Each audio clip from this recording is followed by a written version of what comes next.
Thanks very much.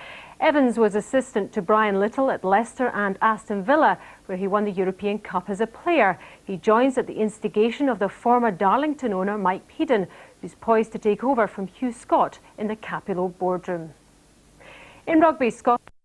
Hugh Scott.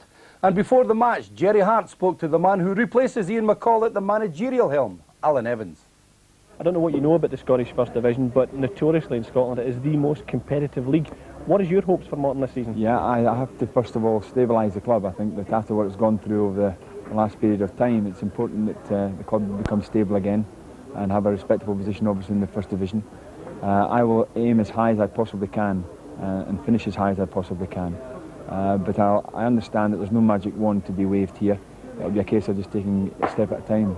Looking forward to the challenge though, Alan? Yeah, without a doubt. I'm loving it. I've only been here 3 weeks. I've loved every minute of it. It's hard work, but I've never minded hard work in my life, so I look forward to the remaining part of the season. OK, let's return to Capello for Morton at home to Livingston.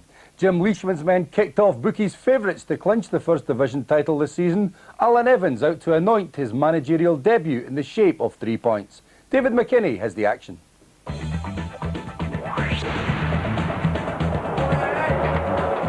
Touch and a kiss for luck from Morton skipper Andy Millen, one of the few familiar faces in Allan Evans' first team selection as a new regime started at Capello against two old hands of the Scottish game.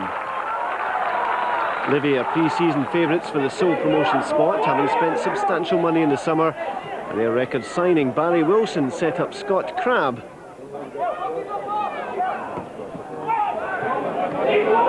And for his cross, Marino Keith will have every right to be disappointed with his finish.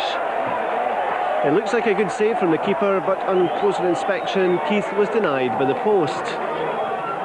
Morton are hoping to encourage their supporters to return to Capello, and those who did turn up were on their feet midway through the half when Millen sent back Neil Alexander's missed kick with interest, but just off target.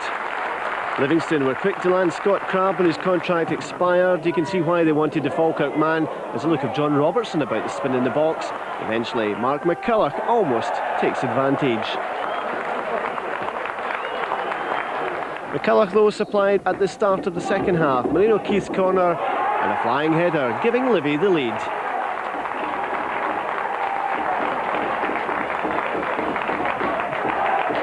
Crabb had the chance to add to that lead, but didn't quite get his angles right. John Robertson would have scored that one, you know. But no matter, the Lions secured the points with a goal by David Bingham, who proved that if at first you don't succeed, try, and try again.